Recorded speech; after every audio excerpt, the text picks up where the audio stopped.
Capítulo 2 de Filipenses, carta del apóstol Pablo a los filipenses. Estamos en el nudo de la carta.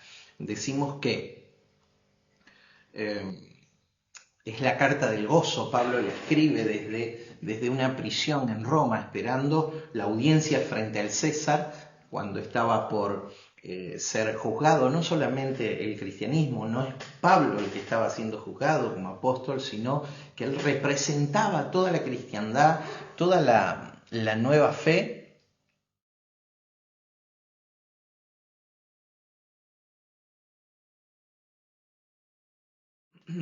La carta del gozo. Escribe en medio de las circunstancias y de la adversidad el apóstol Pablo acerca del gozo, esa actitud del espíritu que se sobrepone a las dificultades. Y vimos en el capítulo 1 de la carta a los filipenses, estudiando todo este año las cartas de la prisión. Este año vamos a terminar con las cartas de la prisión. Vemos en el capítulo 1 la prisión o las circunstancias que Pablo estaba viviendo en relación con el gozo, con el ánimo, con el estado de su alma, ¿sí? Con su ánimo. En el capítulo 2 vemos la humildad en relación con el gozo. En el capítulo 3 vamos a ver, a partir de la semana que viene, cuando entremos al capítulo 3, en la exégesis aplicada que hacemos cada domingo en el aula ICB, en el capítulo 3 vemos la perfección y el gozo, y en el capítulo 4 vemos la fortaleza y el gozo. ¿Sí? Estas cosas, la fuerza y el gozo. Estas cosas, estos cuatro elementos, las circunstancias, la humildad, la perfección y la fortaleza en relación a esa actitud del espíritu que se sobrepone a las dificultades que llamamos gozo. Gozo aparece en la carta a los filipenses 14 veces, la expresión gozo o regocijarse, ¿sí? Y es la expresión jara que decimos, o jairos, que significa estar alegre, feliz, calmado, bien. Básicamente denota equilibrio, un punto de equilibrio.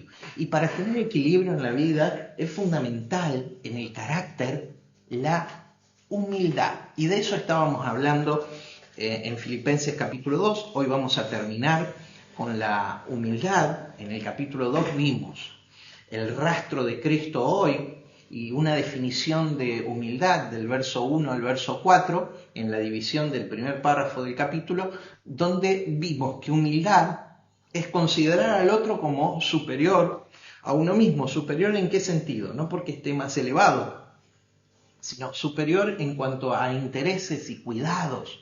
Todos aquellos, digo algo para aquellos que están recibiendo una luz especial este tiempo de plenitud operativa, estimar al otro como superiores a uno mismo. La luz que recibimos nos hace responsables. A ver, nos da un mayor grado o nivel de responsabilidad. Pablo, habiendo recibido la luz de la gracia, él decía en Romanos capítulo 1, verso 14, a griegos y a no griegos, a sabios y a no sabios, soy deudor. A todo el mundo soy deudor. ¿Deudor por qué? No debemos nada para con Dios, ¿no? Pero deudor en el sentido era la carga que él tenía por la administración de esos misterios que él recibía. Hermanos, este es un tiempo de plenitud, de gran conocimiento. Entramos en la era del conocimiento, ¿sí? En la era del conocimiento. El hombre conociéndose y descubriéndose a sí mismo quién es, su esencia, resolviendo de las preguntas existenciales más profundas quiénes somos, de dónde venimos y a dónde vamos. ¿Y quiénes somos? Somos Dios teniendo una experiencia humana. Eso es lo que somos. Desde el espíritu, nuestra naturaleza. Ya Jesús, citando el Salmo 82, le decía a sus discípulos, dioses sois. Y ya en el Salmo 82, Salmo de Moisés, aparecía la expresión, dioses sois. ¿Quiénes somos? Y hoy, ¿quiénes somos? Va a ser importante en el tener claro, centralizar quiénes somos, va a ser importante en el estudio en la exégesis que vamos a hacer de la última porción del capítulo 2 de Filipenses, ¿sí? El último trato que vamos a ver del tema central de la humildad en relación al gozo que vemos en el capítulo 2. Después dijimos, el rastro del Cristo hoy. ¿Qué es humildad? Es el rastro de Cristo en nosotros, de lo crístico, del espíritu que hay en nosotros, del espíritu del que estamos hechos, ¿sí? Del verso 5 al 11, cuando vemos ahí el vaciamiento, la kenosis que se conoce en teología, de Cristo, de Jesús, en su momento, dice, el cual siendo igual a Dios, no se aferró a eso, sino que se despojó, se humilló, se vació. Ahí vemos la mentalidad de Cristo. Dijimos que humildad es una forma de pensar, porque la expresión que utiliza para sentir, haya en vosotros el mismo sentir, es la expresión frenosis, que viene de fren o frao, que significa gobernar o pensamiento gobernante. Fren, pensamiento gobernante. Por lo tanto, la humildad es un pensamiento gobernante en el reino, es una mentalidad, es la mentalidad de Cristo. Es la mentalidad de Cristo. Humildad define nuestra estatura, porque define el carácter de Cristo en nosotros, nuestra estatura operativa, no nuestra estatura esencial. En naturaleza, todos nosotros hemos venido a este mundo humilde, pero hemos sido engañados por el ego, ¿sí? Que separó lo espiritual de lo natural, ¿sí? Y hemos sido reconciliados por Cristo y su obra en la cruz del Calvario para siempre, reconciliando, reuniendo en Cristo todas las cosas que están en el cielo y en la tierra, como dice Efesios capítulo 1, verso 10. Eso quiere decir que lo espiritual y lo natural fueron reconciliados, reunidos nuevamente en una misma manifestación, que es nuestra vida, Después vimos la singularidad del Cristo presente, del verso 12 al 18, ahí cuando Pablo dice que debemos resplandecer como luminares, ¿sí? Que podemos resplandecer como luminares en medio de una generación maligna, como lo era la generación del primer siglo, en medio de gente que todavía no ha despertado, pero que despertará porque está cumpliendo propósito y asignación en la tierra, ¿sí? Luego vimos los intérpretes que Pablo nos presenta como ejemplo de humildad, y aparece ahí Timoteo, el primero de los intérpretes. Y luego vemos en el último párrafo, el párrafo que corresponde al día de hoy, a Epafrodito, ¿sí? Epafrodito,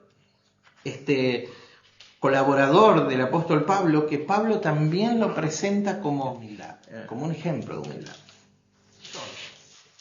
Capítulo 2 de la carta del apóstol Pablo a los Filipenses. Oramos, Padre, en el nombre de Jesús. Señor, abrimos nuestra mente, nuestro corazón, los abismos de nuestro espíritu, Señor, para ser llenos del conocimiento de tu persona. Espíritu de Dios, Señor, amamos y aceptamos tu diseño. Crucificamos nuestro ego, nuestra mente carnal, para que en todo fluya la mente de Cristo en y desde nosotros, llenándolo todo en nosotros. En el nombre de Cristo Jesús. Amén. Amén. ¿Quién era Epafrodito? Que aparece en el capítulo 2. Antes vamos a leer el texto. El título del pensamiento de hoy es Humildad, mi expresión en relación a los otros. Y esto es lo que vamos a ver en la aplicación de la exégesis de hoy. Humildad, mi expresión en relación a los otros. Tiene que ver con los otros, humildad. Tiene que ver con una actitud muy personal y muy íntima con un tratamiento de las circunstancias y de las relaciones muy personal y muy íntima, pero también tiene que ver con cómo lo expresamos en función del otro, en función del otro. Dijimos que humildad era ese pensamiento equilibrado que hay en alguien que, sabiendo cuál es su origen divino, está dispuesto a descender, ¿sí?, para poder elevar al otro, para poder elevar al otro. Bien. Epafrodito, capítulo 2, verso 25 en adelante, dice: mas tuve por necesario enviaros a Epafrodito, mi hermano y colaborador y compañero de milicia, vuestro mensajero y ministrador de mis necesidades, porque él tenía gran deseo de veros a todos vosotros y gravemente se angustió, porque habías oído que había enfermado, pues en verdad estuvo enfermo, a punto de morir. Pero Dios tuvo misericordia de él, y no solamente de él, sino también de mí, para que yo no tuviese tristeza sobre tristeza. Así que le envío con mayor solicitud, para que al verle de nuevo os gocéis, y yo esté con menos tristeza. Recibidle pues en el Señor con todo gozo, y retened en estima a los que son como él, porque por la obra de Cristo estuvo próximo a la muerte, exponiendo su vida para suplir lo que os faltaba en vuestro servicio por mí. Este es el texto que nos va a servir de base en el estudio de hoy, en la exégesis aplicada que hacemos, que llamamos humildad, mi expresión en relación a los otros, basado en el ejemplo que presenta el apóstol Pablo de Epafrodito como ejemplo de humildad. Epafrodito, ¿quién era? El nombre significa simpático o bien parecido. También significa dedicado a Afrodita. Vamos con esto último. Dedicado a Afrodita. Esto denota que Epafrodito no era de origen judío, como la mayoría en el Nuevo Testamento. Era de origen macedonio, de origen griego, ¿sí? Una de las naciones griegas era Macedonia, en el norte de la Grecia actual. Macedonia de origen griego, natural de ese lugar, posiblemente de Filipos, ¿sí? Un siervo en la congregación, que su nombre significa simpático. Es muy interesante porque la idea que da el nombre es la capacidad de empatizar con otro. La capacidad de empatizar con el otro, de ponerse en el zapato bajo la piel del otro, de experimentar misericordia, que es nada más ni nada menos que la capacidad de sentir algo de lo que el otro está sintiendo, ¿sí? Entonces, este era Epafrodito, también significa bien parecido, así lindo como uno. Ay. Hoy estoy poeta, hoy estoy una cosa de loco, Dani. Bien, entonces, macedonio de origen griego, compañero y colaborador de Pablo, principal en la congregación de Filipos, uno de los ministros, de los siervos ahí, y portador de reiteradas ofrendas. Interesante, no solamente quien ofrendaba, sino es interesante la actitud. Entonces, portador de reiteradas ofrendas, desde Filipos hasta Roma. Uno lo dice así y bueno, alguien que le llevó una ofrenda. 1228 kilómetros anduvo Daniel para llevar las ofrendas, en reiteradas oportunidades, ida y vuelta, o sea, un gran esfuerzo. No era como hacer un giro en Western Union y andar cobrando, no. 1228 kilómetros separaban Roma de Filipos, ¿sí? Y Epafrodito transitaba ese lugar una y otra vez. También fue el portador de la carta a los filipenses. O sea, Pablo lo manda de regreso, a causa de lo que explica en el capítulo 2, lo manda de regreso con la carta. era alguien confiable para el apóstol Pablo. Este era el Epafrodito. Si bien la contracción del nombre Epafrodito es Epafras, no estamos hablando de la misma persona de Colosenses, ¿sí? Citada ahí en Colosenses, del pastor de Colosas, ¿sí? No es de la misma persona. Según la tradición de la historia de la iglesia, especialmente la iglesia ortodoxa griega, cristiana, ortodoxa griega, dice que este Epafrodito fue pastor de la iglesia allí en Filipenses. Bueno, estos son los datos para más o menos ubicarnos de quién era este Epafrodito. Si vos podés pararlo, te agradecería. Bien, buenísimo. Entonces, en Epafrodito tenemos la lección de la empatía, esa capacidad de meterse en la piel del otro, en la vivencia del otro, en la experiencia del otro, desde el mejor lugar, desde el conectar con el otro. Para esto necesitamos hacernos una pregunta hoy, para meternos en el tema, porque hoy vemos que humildad tiene que ver con cómo nos expresamos el carácter de lo que somos, de el ser esencial y divino que es en mí, en vos, en el nosotros, en relación con el otro. En relación con el otro, entonces, es muy importante hacernos la pregunta, ¿quién es el otro para mí? Un día Jesús se encuentra con un joven, hebreo, durante su ministerio, que le pregunta, Señor, ¿quién es mi prójimo? Diga próximo. Próximo. El que está cerca. Toquémonos, animémonos. El que está cerca. No llego. El que está cerca. Él es mi prójimo. El otro. ¿Y quién es el otro? ¿Por qué? Ayudar al otro. Detenerse para elevar al otro. Para ministrar lo que de Cristo hay en mi vida. Recuerden que cuando hablamos de la naturaleza esencial de lo crístico es que entendemos que Cristo está presente en todo y en todos.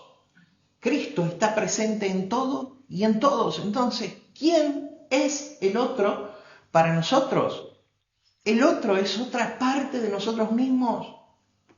El otro es otra parte de nosotros mismos. Entonces necesitamos entender esto para actuar con el carácter esencial de lo que somos en la estatura de la madurez que hemos alcanzado opulente. Solo quiero decir esto. Solo podemos elevar a quien está dispuesto a hacerlo. Nosotros no despertamos. Nosotros iluminamos. Las personas despiertan cuando de su espíritu una luz, ¿sí?, los hace mirar la dimensión de lo eterno. No despertamos a las personas. Nosotros no, en los términos de un antiguo paradigma evangélico, nosotros no ganamos almas, no despertamos espíritus, ¿sí? Estoy usando una antigüedad en la terminología. Nosotros alumbramos. Dios es el Espíritu de Dios el que despierta los espíritus, ¿sí? Despierta las vidas y trae a la conciencia de lo crístico a las personas. Entonces anunciamos al Cristo en el que somos y existimos, ¿sí? Y su obra como diseño paradigmático, angular, fundamento de la humanidad, fundamento para el hombre. Bien, seguimos.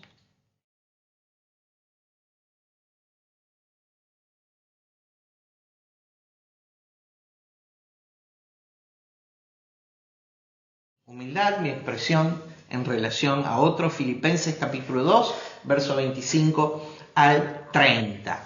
Dijimos que humildad es ese extracto de la esencia de Cristo, del perfume de Cristo en nosotros. También dijimos, es ese pensamiento equilibrado de alguien que, sabiendo su origen, ¿sí?, entendiendo su condición divina de origen, desciende para elevar a otro. Y algo que vemos hoy, por primera vez, todos estos conceptos ya los vimos en días anteriores, pero hoy por primera vez vemos que la humildad es una fuerza que expresa lo que somos, lo que eres, lo que sos, para aceptar lo que otros también son juntamente con nosotros.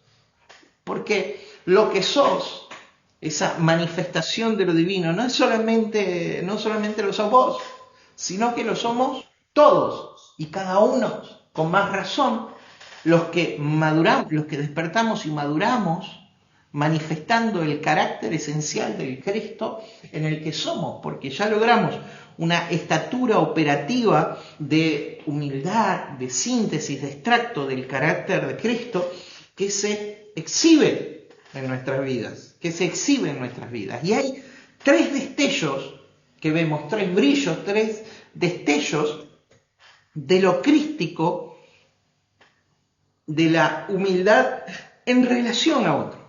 Tres destellos crísticos de la humildad en relación a los otros que vemos acá en Epafrodito. En primer lugar, la valoración del otro. Esta virtud, este destello, lo vemos en Epafrodito, pero también lo vemos acá en el apóstol Pablo, cuando habla de Epafrodito con todas palabras extraordinarias que lo elevaban. Mi hermano, miren, lección para nosotros, lección número 1 para nosotros. Valoremos al otro.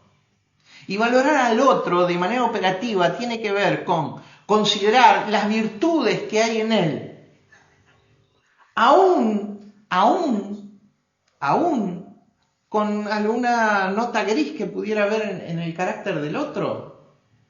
O sea, no busquemos que sea todo absolutamente luz en el otro. En otras palabras, no nos detengamos a juzgar al otro. Necesitamos la luz que en el otro hay. Que las sombras que pudiera haber en nuestra vida, sombras de imperfección, de falta de madurez todavía, cuando no se ha alcanzado de manera plena operativa en algún área de la vida, no nos impidan ver, apreciar y valorar la luz que hay en el otro. Aunque a veces la persona del otro sea a nuestros ojos difícil de encontrar alguna luz, no importa, o sea, no enfoquemos al otro analizando sus debilidades. Quien tiene una autoestima equilibrada, léase humilde, no va a exaltar las virtudes en el otro, no va a tirar al otro hacia abajo para sentirse mejor. No va a ser como los fariseos en los tiempos de Jesús, aunque hay un ataque de fariseísmo, esto trascendió el siglo I, hay un ataque de fariseísmo religioso entre nosotros también, aplicándole al otro cuestiones cuando tengo en mi vida grises, ¿se entiende? Juzgando al otro, no juzguemos al otro, no nos sintamos juzgados. Eso es lo que vos pensás de mí. Si yo tuviera la información que vos tenés, capaz que yo pensaría lo mismo. Pero no, me tiene sin cuidado la opinión del otro. Me tiene sin cuidado la opinión del otro sobre mi vida. No por eso yo me tirás una piedra, no te voy a tirar una piedra, porque cada uno da lo que tiene, lo que asume que tiene. No vamos a dar una piedra. Vamos, un archiconocido, en una oportunidad, una ilustración muy conocida, igual la voy a mencionar. En una oportunidad dice que todos los días un vecino salía a la vereda y el vecino de la otra casa traía su basura y la colocaba en la vereda propia del otro. cansado este vecino cada mañana de salir, encontraba que una basura todos los días a la mañana en la vereda de su casa. Cansado de esto, empezó a actuar. Y empezó a cortar flores de su jardín y a ponerlas en el umbral de la casa del vecino. Flores de su jardín y a armarlas, acomodarlas y ponerlas ahí. El hijo al tercer o cuarto día le dice: papá, ¿pero por qué estás haciendo esto? Muy sencillo, porque cada uno da lo que tiene. No respondemos con piedras a las piedras, no juzgamos, no somos de los que juzgamos a las personas, no condenamos a las personas, juzgamos situaciones para nuestra lección y nuestro crecimiento, pero no juzgamos las personas, no las condenamos. Entonces, tratarlo y verlo como Cristo nos trata a nosotros y como Él ya nos vio transformado. La valoración del otro, claro. Él nos ve a nosotros como una obra terminada. Somos una obra terminada. Ahora hay que hacerlo operativo, hay que expresarlo. Y hoy hablamos de la humildad como esa fuerza que expresa lo que somos para aceptar lo que el otro también es. Para aceptar lo que el otro también es. El primer destello crístico entonces que vemos de la humildad en relación al otro es la valoración del otro. El apóstol Pablo dice de Epafrodito, verso 25, mi hermano. Y la expresión hermano ahí es la palabra archiconocida adelphos, que significa de una misma matriz. A como partícula de conexión o unión en la gramática griega, y delphus, vientre. Esto es, hermano, nacimos del mismo vientre. Venimos del vientre celestial del Espíritu de Dios. Venimos de la matriz llamada el Espíritu de Dios, y no algunos, todos los hombres.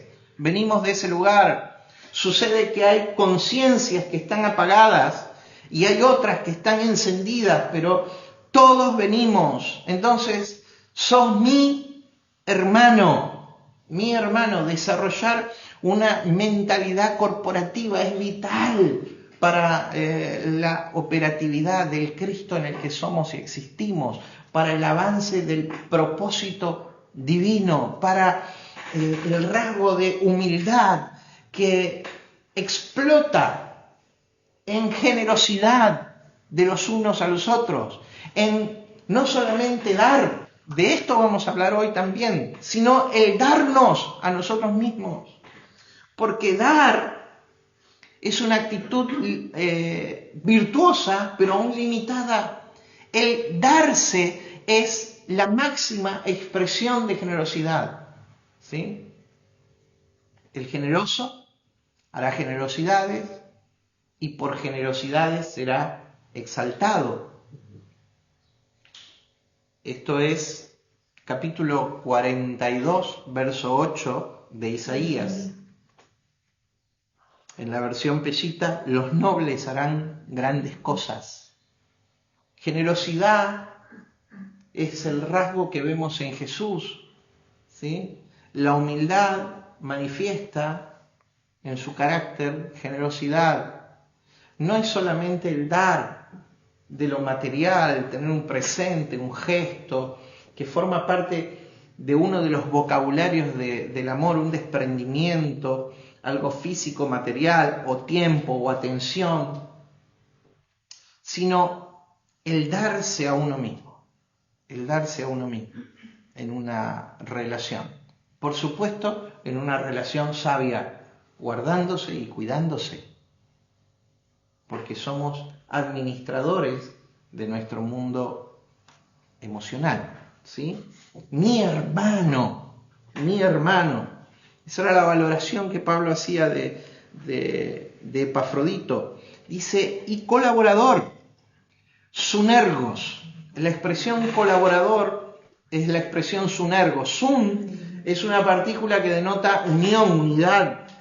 unión. Y la segunda raíz de la palabra sunergos ahí, que es traducida colaborador en el castellano, es ergos, que significa hacer, obra o trabajo.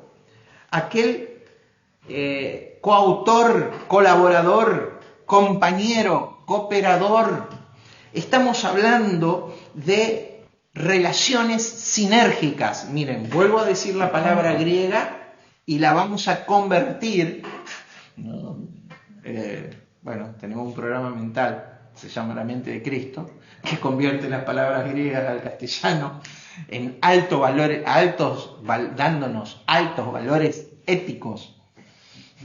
Sunergos, de donde viene la expresión sinergia en nosotros, ¿no? Un derivado de la expresión sunergos, que es la unión para provecho mutuo, la unión para el desarrollo y crecimiento.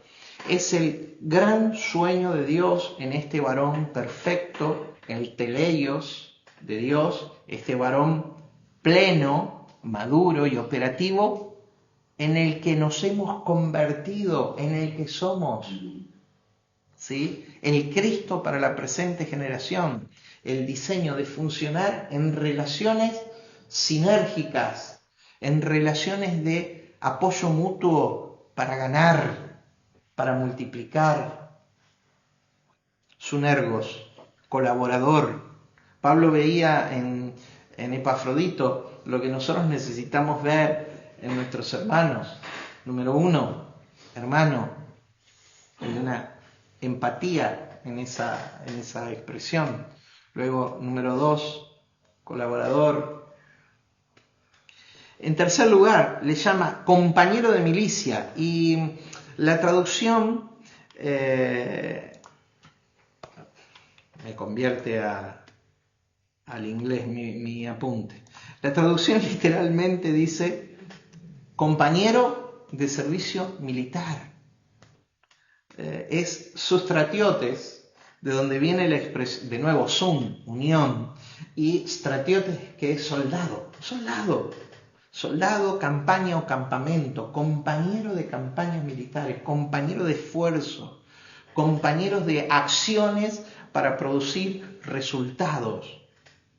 Así lo veía a Epafrodito, lo veía como un hermano, lo veía como un colaborador, lo veía como un compañero para producir resultados.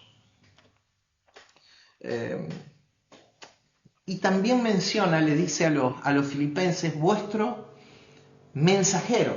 Y la expresión ahí es vuestro apóstol. Digo, en la Iglesia evangélica y aún en el movimiento apostólico, la expresión apóstol está sobrevaluada. Primero, porque solamente a los más conservadores le llamaron apóstol a aquellos que escribieron parte de las Escrituras. Error. Hay otros apóstoles en la Escritura que nunca escribieron nada. ¿Sí? Por ejemplo, Santiago, el apóstol. El Santiago que tenemos en la Biblia que escribió, ¿quién es? El hermano de Jesús. ¿Sí? Por ejemplo, Bernabé, que según Hechos 14:14 es apóstol. ¿Sí? Por ejemplo, Timoteo, que es llamado apóstol, porque un apóstol básicamente es un emisario, un adelantado. El uso era llegar a una región con un mandato real, ¿sí? Un mandato de un rey, y proclamar las condiciones legales de esa región, ¿sí? Negociar en nombre del rey con los representantes de aquella región. Entonces, eso era simplemente un apóstol, era un mensajero. La Iglesia de Cristo es apostólica no por sus jerarquías, sino es apostólica simplemente porque debe cumplir un propósito que hoy no está cumpliendo. Debe cumplir un propósito de adelantado, de mensajero ¿Mensajero de qué? Mensajero del reino de Dios, de la eternidad, de la espiritualidad, de la esencialidad. Bueno. No mensajero de milagro. Entonces, en sí, los apóstoles del primer siglo... Pero no es la prioridad, no es la meta principal, sino que la prioridad Claro, es Cristo.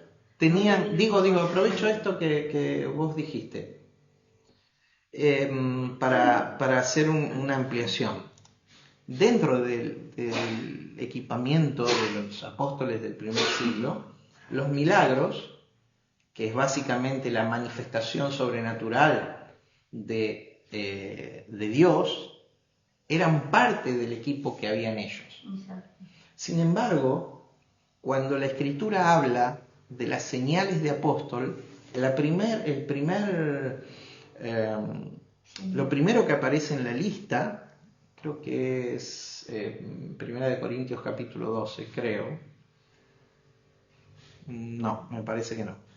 Lo primero que aparece en la lista de características no son las señales, sino es un rasgo de carácter. Dice paciencia. Paciencia es un rasgo de carácter. O sea, básicamente es el mensajero teniendo el carácter del reino en él. Bueno, Epafrodito era un mensajero y dice ministrador de mis necesidades. Un servidor público, la expresión ahí es leiturgos, de donde viene de una raíz griega que significa servidor público. Un ministrador de mis necesidades, alguien que, dijimos, Epafrodito transportaba esa ofrenda durante estos 1200 kilómetros, ¿sí? De Roma a Filipenses una y otra vez, según lo que dice el apóstol Pablo, ¿sí?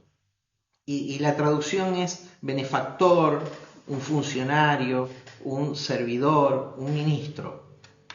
Así valoraba el apóstol Pablo a Epafrodito. Hermano, humildad es la fuerza que se expresa o que expresa lo que somos para aceptar lo que otros son. Enfoquémonos en las virtudes de los otros, no en sus defectos. Ay, no este porque, ay, no este porque, ay, no este porque. Y está cerrando luces, está cerrando, y está cerrando, y está cerrando, y está cerrando, porque Dios se manifiesta en y desde tu espíritu, pero también en y desde la vida de tu hermano. Amén. Bien, tolerar las sombras en la vida de nuestros hermanos para poder extraer la luz que hay en ellos. El segundo destello crístico de la humildad en relación al otro, lo vemos desde el verso 26. Es nada más ni nada menos, no es ya valoración del otro, sino interés por el otro, pero interés genuino, como dijimos de Timoteo la semana pasada, un interés genuino, sincero, sin fingimiento, sincero, interés por el otro. Verso 26 dice, porque él tenía gran deseo de veros. ¿Por qué? A ver, no era amiguero por la juntada, ¿sí? No es los amigos del campeón. Cuando todo está bien, todo va, aparecen un montón de amigos.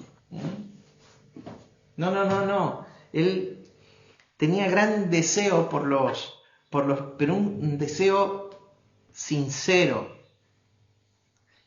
Epipotseo, la palabra. Epi de sobre, superior. Y potseo de anhelar.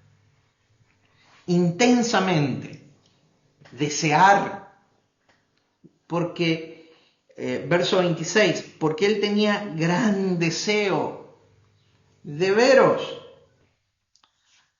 Gran deseo de veros a todos vosotros, y gravemente se angustió. Gravemente se angustió. No le dio lo mismo lo que estaban viviendo los filipenses. la preocupación de los filipenses. Gravemente se angustió. Y la expresión se angustió es ser entristecidos. No hay nada de malo en la tristeza, hermano. No hay nada de malo en la tristeza. No hay nada de malo en la preocupación. No hay nada de malo cuando decimos acá en Argentina, pinta el bajón. No hay nada de malo. Lo malo es permanecer en aquello. Somos seres con emociones. La emoción tiene la capacidad de registrar, de grabar en nuestra mente las cosas. ¿Sí? Tal es así que la emoción es un canal de manifestación de lo que tenemos adentro. ¿Sí? Entonces hay que guardar y administrar sabiamente las emociones, capítulo 1 de Filipenses. Ahí los tenemos en la clase que vimos antes. Gestionar exitosamente nuestras emociones. Gestionar exitosamente nuestras emociones no es no entristecerse, no bajonearse, no decaerse. Gestionar exitosamente nuestras emociones es no permanecer en aquello. No permanecer en las emociones de baja vibración, ¿sí? De baja frecuencia. Siendo entristecido, dice, se angustió. Siendo entristecido significa angustiarse. Un derivado de adeo, estar harto para hacer algo, estar angustiado de mente. De ahí angustiar, entristecer, gravemente angustiado. Se angustió. ¿Cuándo? Cuando supo que los filipenses se preocupaban por él.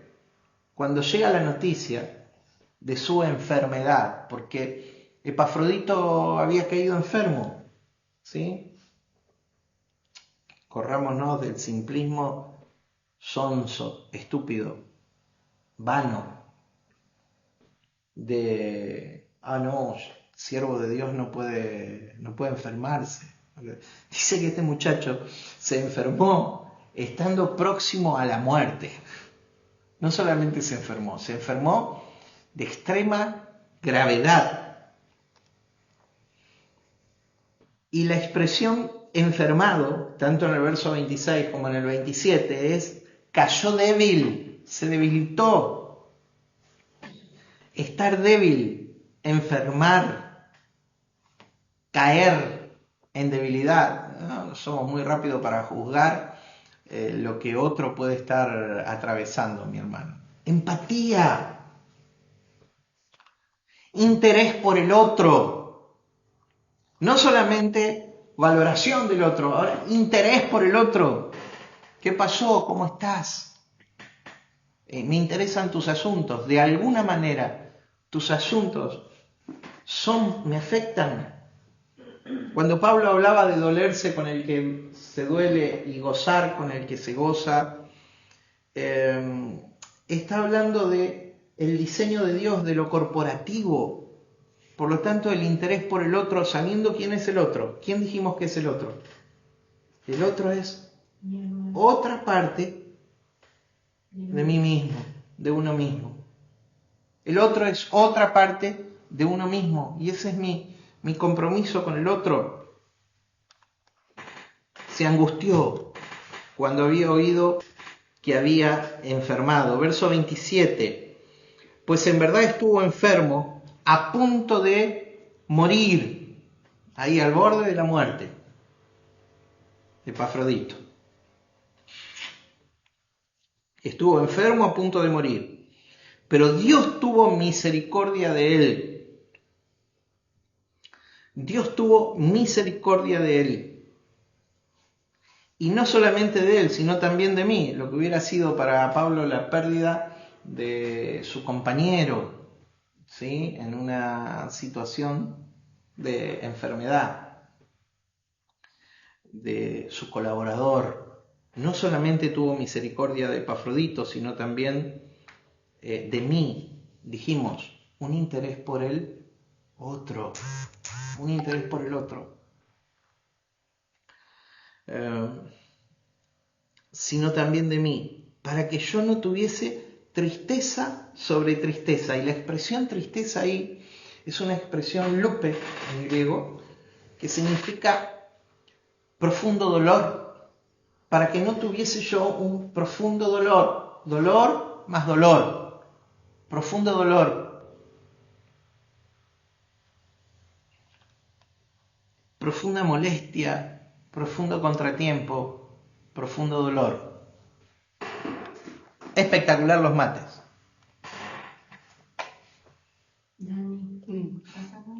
Verso 28. Así que le envío con mayor solicitud, para que al verle de nuevo os gocéis y yo esté con menos tristeza, con menos dolor. Interés por el otro, valoración por el otro, primer destello de lo crístico en la humildad en relación con los otros. Valoración del otro. Número 2, interés por el otro, segundo destello de lo crístico. Número 3, mayor solicitud, más rapidez, ¿sí? Es lo que significa el original. Tercer virtud, entrega por el otro. Entrega por el otro. Cuando hay valoración del otro, cuando hay interés genuino, sincero por el otro, la mayor escala de este destello crístico de la humildad en relación por el otro es entrega por el otro. Básicamente, ¿qué es la entrega por el otro? Amor. Nada más que amor. Y del amor venimos y al amor vamos, porque amor somos, porque Dios es amor. Con amor eterno te amé, por lo tanto, prolongué mis misericordias, o te prolongué mis misericordias. Entrega por el otro, verso 29. Recibidle pues en el Señor con gozo y tened en estima a los que son como Él. A veces nosotros estimamos los títulos, a veces estimamos los reconocimientos congregacionales, ¿sí? Los que tenemos historia en la religión. Hermano, estimemos el carácter noble del reino. Estimemos las virtudes de carácter. Estimemos al otro y las luces que porta de lo crístico en él. Tened en estima, en más valor. Tened en más valor, traduce el interlineal esta expresión. Pero es muy interesante la expresión griega, como cuando hablamos de sunergos. La expresión griega acá, en tener en más valor, es la palabra griega éntimos, que viene de en, que significa interior, cercano, interior, y tain o tim, que es valor, precio, honra, dignidad. De ahí tengan como algo muy apreciado, de mucho valor, como algo muy querido, algo valioso, algo distinguido, algo de estima. La palabra íntimos viene de la expresión en castellano, íntimo, algo de valor, valorar las relaciones, asignarle valor. ¿Qué tanto valor? Tanto valor que este muchacho, Epafrodito, se entregó por el otro, se entregaba de sí mismo. ¿Qué entregamos cuando servimos? Entregamos tiempo. hay una valoración del otro, hay un interés genuino del otro, segundo destello crístico de la humildad, pero en tercer lugar hay una entrega por el otro. Entregamos tiempo. Cuando sentás a alguien en tu mesa, ¿qué entregás? Intimidad. Lo haces próximo. Entonces, las relaciones a control remoto donde nos desconocemos, donde no nos conocemos profundamente, son superficiales. Utilicemos todos los recursos que tenemos, aún las redes, con las limitaciones propias que tienen, utilicemos todos los recursos que tenemos para tener relaciones sinérgicas, íntimas, cercanas,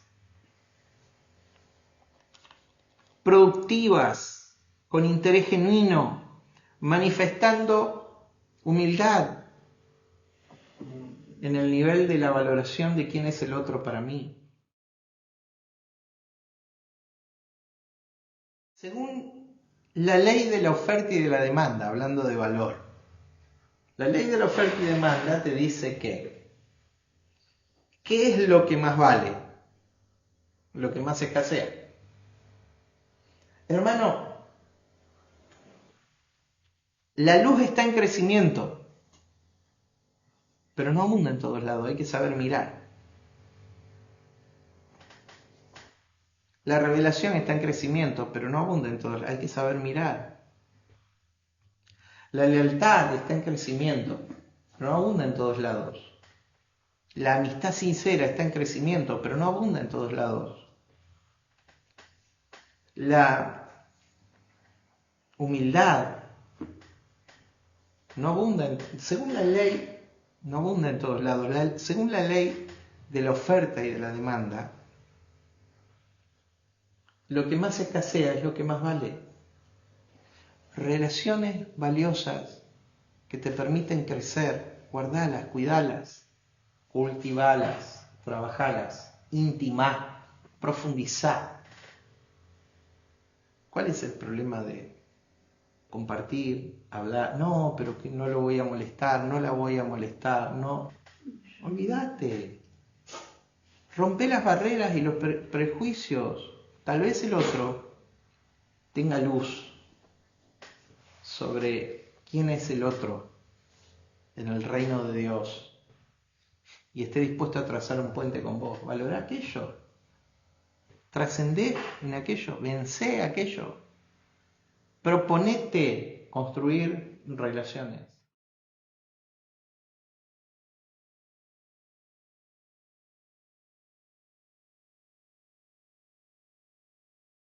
Lo que tenemos que hacer es acercarnos.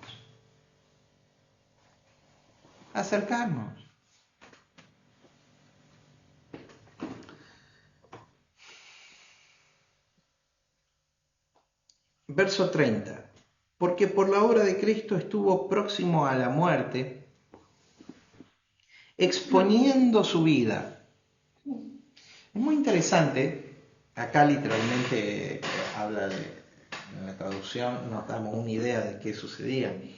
Por la obra de Cristo, por su esfuerzo y sacrificio en cumplir con el comisionamiento que él había recibido. Tal vez esto de llevar y traer las ofrendas, tal vez pueden ser alguna otra cosa, pero algo que tenía que ver con la obra. Estuvo próximo a la muerte. Y ese exponiendo su vida, la traducción en el interlineal es muy interesante, dice, habiendo expuesto su alma, porque ahí vida no es zoe, vida del espíritu, sino psique, la vida del alma, ¿sí? Entendimiento, mente. Habiendo expuesto su alma, exhibiendo, expresando claramente lo que él es. Se entregó tanto por el otro, por la comisión que había recibido, que expuso claramente, aún bajo el riesgo de su propia vida, quién él es, quién es Epafrodito. Destello de lo crístico, humildad en relación a los otros, entrega por el otro, una expresión de amor, de un corazón, de un carácter humilde, de alguien que está siendo plenamente operativo en lo crístico, desde lo crístico, no a los codazos, no a la jactancia, no al ego que nos traiciona.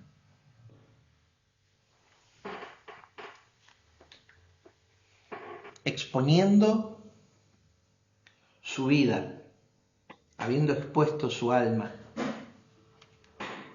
para suplir lo que faltaba.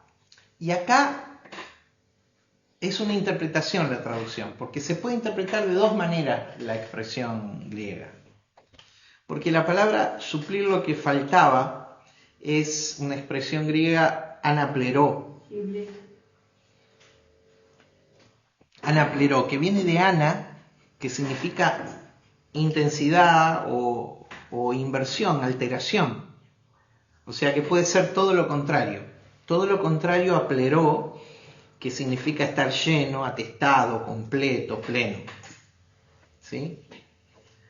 Había una carencia operativa, puede hacer alusión a que faltaban ciertas finanzas en el ministerio.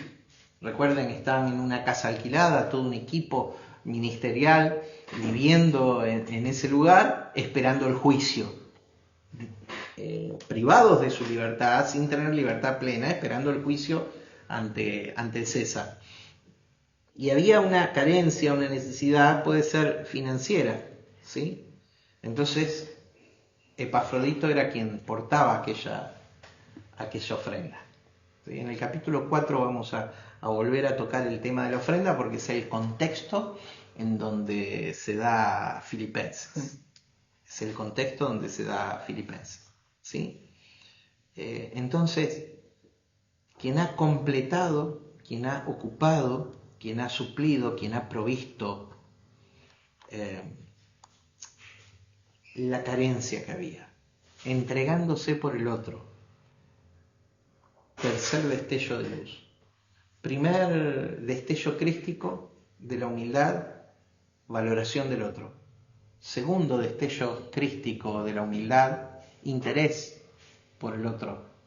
Tercer destello crístico de la humildad, entrega por el otro. ¿Quién es el otro para mí? ¿Quién es el otro para mí? El otro es otra parte de mí mismo. ¿De dónde saco esto? De un diseño universal, mi hermano. De un diseño universal. Humildad tiene que ver con lo que somos. La ilustración que yo uso muy a menudo, si usted sigue la clase, la va a escuchar varias veces, es que somos como una gota de agua. ¿En qué sentido somos como una gota de agua? Como el océano está en una gota de agua, asimismo, Dios está en nosotros. De la misma manera que una gota de agua del mar tiene toda la información de lo que el agua es, el inmenso océano es, así nosotros, como una mínima y pequeña expresión de Dios, tenemos toda la información de lo que Dios es en nuestro espíritu. Somos una gota de agua del gran océano divino. Pero entonces vos sos otra gota de agua. Es como en la creación alguien explotó, detonó una masa, dividiéndola en miles de partículas, o multiplicándola si te gusta, en miles de partículas, todas ellas conteniendo la información de la gran masa. Pero como una gota de agua tiene toda la información de lo que el océano es, así nosotros, como gotas de agua, somos una gota de agua del gran océano divino. Del gran océano divino. Humildad. Terminamos acá. La humildad es la raíz, madre, enfermera, fundamento y lazo de toda virtud. Es la luz del destello de lo crístico en nosotros. Vivamos esa expresión maravillosa los unos con los otros. Acerquémonos, establezcamos relaciones productivas.